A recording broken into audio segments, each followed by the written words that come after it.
10.000 hingga 5.000 tahun sebelum Masehi, wilayah Jambi telah dihuni oleh yang berasal dari daratan Yunan pedalaman, Tiongkok Selatan, India, Laos, Kamboja, Vietnam, dan pulau-pulau di wilayah Nusantara, yang kemudian melahirkan ras Proto-Malayres atau Melayu Tua dan Deutero-Malaynes atau Melayu Muda. Tinggalan-tinggalan masa itu terdapat benda-benda dalam bentuk batu silindrik, menhir yang ditemukan di daerah Kerinci, Merangin, Sarolangun sampai ke kawasan Bukit Barisan, serta Gua Tiangko di daerah Sungai Manau, Kabupaten Merangin.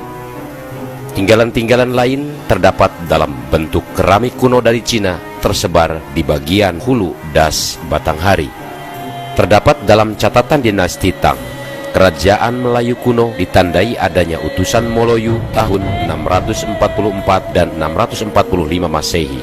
Salah satu tinggalan masa Melayu kuno dapat dilihat dari persebaran situs percandian di sepanjang das Batanghari dan situs percandian Muara Jambi yang dibangun abad ke-7 hingga abad ke-13. Dengan tinggalannya berbentuk arca-arca dua rapala, gajah singa, prasda paramita, bulir-bulir, serta lempengan emas bertulisan mantra dan pecahan-pecahan keramik. Situs lainnya terdapat di Solok Sipin, Mandalo, Selat, Lubuk Ruso, Tua Sumai, Teluk Kuali, dan sebagainya. Sekitar 1460 Masehi, salah seorang keturunan Aditya Warman dari Pagaruyuk, Putri Selaro Pinang Masak, menerima pengalihan kepemimpinan kerajaan Jambi setelah Tuntalanai yang jenazahnya dimakamkan di negeri Siam. Putri Selaro Pinang Masak memimpin kerajaan Jambi sekitar air hitam laut atau daerah Pantai Cemara. Putri Selaro Pinang Masak menikah dengan Ahmad Barus II atau Ahmad Salim yang berasal dari Turki, bergelar Datu Paduko Berhalo. Dalam masa kepemimpinannya 1460 hingga 1480 Masehi hadir 4 keturunan, orang Kayu Pingai, orang Kayu Kedataran, orang Kayu Hitam, dan orang Kayu Gemuk. Setelah Putri Selaro Pinang Masak, pemerintahan dipimpin orang Kayu Pingai sekitar 1480 hingga 1490 Masehi. Dilanjutkan oleh orang Kayu Kedataran tahun 1490 hingga 1500 Masehi. Orang Kayu Hitam memerintah kerajaan Jambi tahun 1500 hingga 1515 Masehi. Pada masa inilah pengaruh Islam mulai tersebar luas hingga ke masyarakat. Penyebaran dan penegakan ajaran agama Islam ini dibantu oleh anaknya Pangeran Temenggung Kabul di Bukit atau Temenggung Mangkunegoro, juga bergelar Temenggung Mulo Agamo. Makamnya dikenal sebagai Keramat Talang Jawo atau Talang Jauh. Setelah orang Kayu Hitam wafat, diangkatlah Pangeran Hilang di Air yang juga putranya sebagai raja, bergelar Panembahan Rantau Kapas tahun 1515 hingga 1540 Masehi.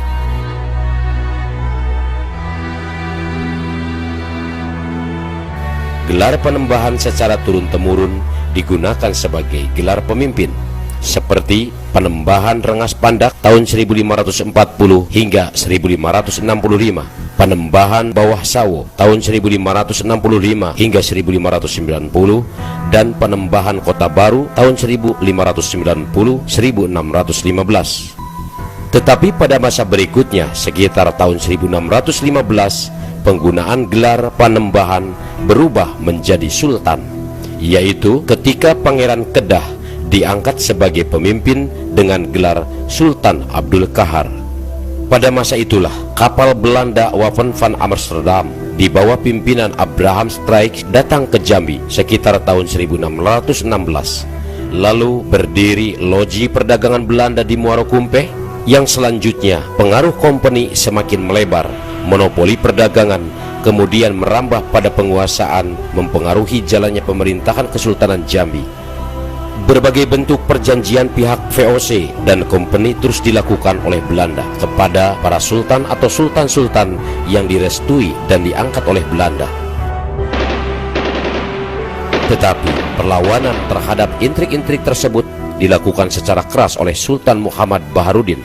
Sultan Muhammad Baharudin yang wafat tahun 1841 dilanjutkan oleh Pangeran Ratu Abdurrahman dengan gelar Sultan Abdurrahman Nazaruddin, didampingi Pangeran Ratu putra Sultan Muhammad Fahrudin, yakni Pangeran Taha Saifuddin, bergelar Pangeran Ratu Jayadiningrat. Di masa ini pun tekanan dan campur tangan Belanda semakin kuat.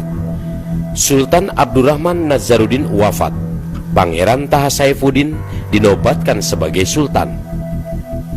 Melalui kekuasaannya, Sultan Taha bertekad mengembalikan hak-hak rakyat dan kerajaan dengan suatu dekret pemancangan kedaulatan Jambi, melepaskan diri dari pihak VOC Belanda.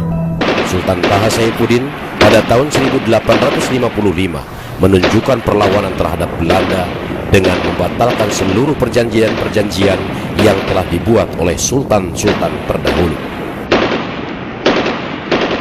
Beserta para panglimanya, Raden Matahir, Raden Pamuk, dan Laskar Kumpeh, Tarikan, serta Sungai Terap menyerbu. Pertempuran dahsyat terjadi 2 hari 2 malam.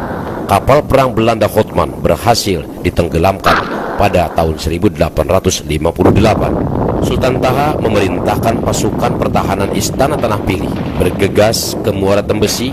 Istana Tanah Pilih dikuasai Belanda, kendati dalam kondisi porak-poranda akibat dibumi hanguskan. Sementara Sultan Taha bersama pasukan sudah berhimpun di Muara Tembesi. Di saat Sultan Taha di pedalaman Muara Tembesi, Belanda berkali-kali mengangkat para kerabat dan bangsawan kerajaan menjadi Sultan Bayang yang juga dikenal Sultan Baring. Tetapi kesultanan selalu dalam kondisi apatis selaku pemerintahan, karena Sultan Bayang maupun masyarakat tetap mengakui Sultan Taha sebagai Sultan Jambi. 46 tahun perjuangan Sultan Taha berlangsung dengan dukungan rakyat Jambi, hingga akhirnya pada tanggal 27 April 1904 Sultan Taha gugur dalam serangan ketat Belanda di Betung Berdarah. Gugur sebagai kesuma bangsa, jasadnya disemayamkan abadi di Muara Tebo, dan dengan keputusan Presiden RI nomor 079-TK/1977 tanggal 19 Oktober 1977 Sultan Taha diangkat sebagai pahlawan nasional. Perlawanan demi perlawanan terhadap pihak Belanda berlangsung di bawah pimpinan Raden Matahir dan panglima-panglima lainnya di wilayah Uluan, Jambi. Tahun 1920 pemberontakan terhenti karena Belanda secara frontal mendatangkan bantuan dari Sumatera Barat, Palembang, dan Batavia yang dipimpin Kolonel Grayson. Pada tahun 1942 Jepang masuk ke Indonesia, juga ke Jambi. Setelah terjadi Perang Pasifik dan tentara Jepang pun menduduki kota Jambi tahun 1942 hingga tahun 1945. Jatuhnya bom atom di Hiroshima dan Nagasaki 14 Agustus 1945. Jepang menyerah pada Sekutu, dan 17 Agustus 1945 Soekarno-Hatta memproklamirkan kemerdekaan Indonesia berkumandang ke seluruh tanah air, mendorong tumbuh dan berkembangnya kekuatan-kekuatan rakyat untuk mempertahankan kemerdekaan Indonesia.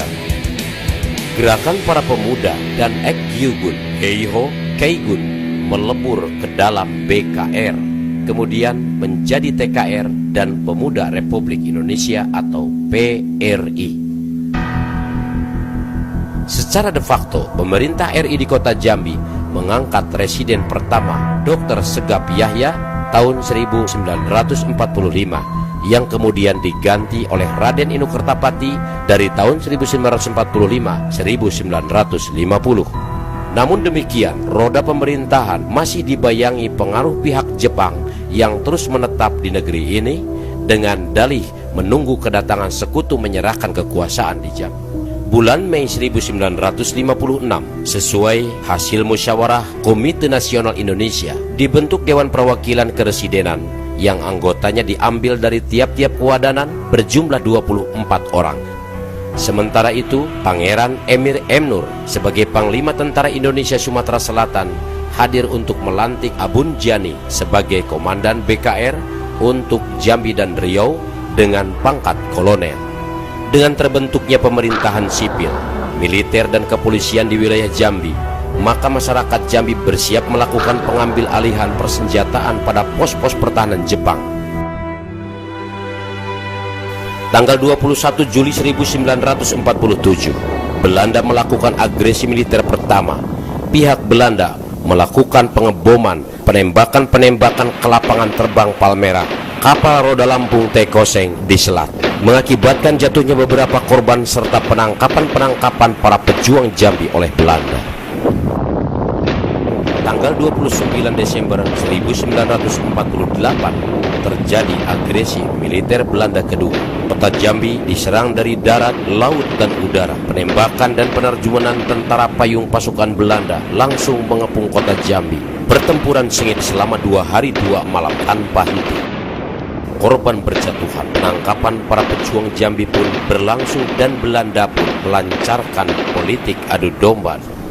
Namun demikian, perlawanan kekuatan rakyat Jambi terus bergerak, seperti yang dikenal sebagai Perang Simpang Tiga Sipil tahun 1948, dipimpin Kapten Abu Bakar, dan Kapten Abu Bakar gugur bersama Sersan Tengku Mahmud, prajurit Muhammad Bongkok, dan sejumlah masyarakat sipil. Perlawanan lainnya terjadi secara sporadis pada beberapa front seperti di Tungkal, Tebo, Bungo, Bangko, Sarolangun, dan Kerinci. Pada tahun 1957 lahir Provinsi Jambi.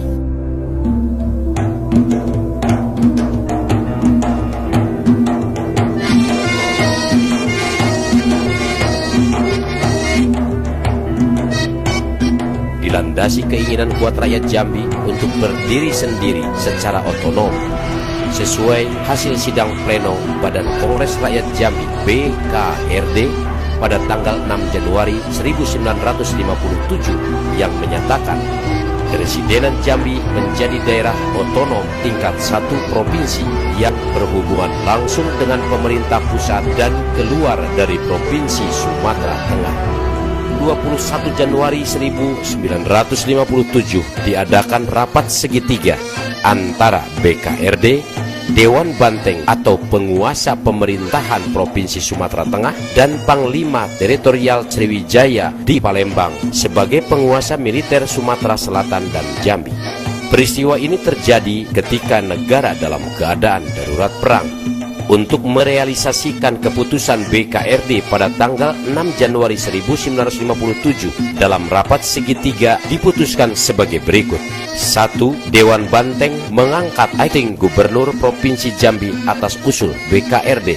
2. Dewan Banteng mengesahkan staf Akting Gubernur Provinsi Jambi sesuai dengan usul yang diajukan oleh Akting Gubernur. 3. Pelaksanaan angka 1 dan 2 dilakukan pada tanggal 1 Februari 1957. 4. Realisasi Provinsi Jambi selanjutnya mengenai soal-soal keuangan dan pembangunan dilakukan secara berangsur-angsur menempuh perundingan antara BKRD dengan Dewan Banteng. Pada tanggal 8 Februari 1957, Ketua Dewan Banteng Letnan Kolonel Ahmad Hussein melantik Residen Jambi, Jamin Datu Bagindo, sebagai Akting Gubernur Provinsi Jambi dan Haji Hanafi sebagai wakil. Pada 9 Agustus 1957, Presiden Republik Indonesia Insinyur Soekarno menandatangani Undang-Undang Darurat Nomor 19 Tahun 1957 di Denpasar, Bali tentang pembentukan Provinsi Sumatera Barat, Riau, dan Jambi. Kemudian undang-undang tersebut menjadi Undang-Undang Nomor 61 pada tahun 1957. Pada tanggal 19 Desember 1957, Menteri Dalam Negeri Sanusi Harjadinata mengangkat Jamin Datu Bagindo, Residen Jambi, sebagai Gens Dundi Gubernur, yakni residen yang ditugaskan sebagai Gubernur Provinsi Jambi. Pada 30 Desember 1957, pejabat Gubernur Provinsi Jambi meresmikan berdirinya Provinsi Jambi atas nama Menteri Dalam Negeri di Gedung Nasional Jambi.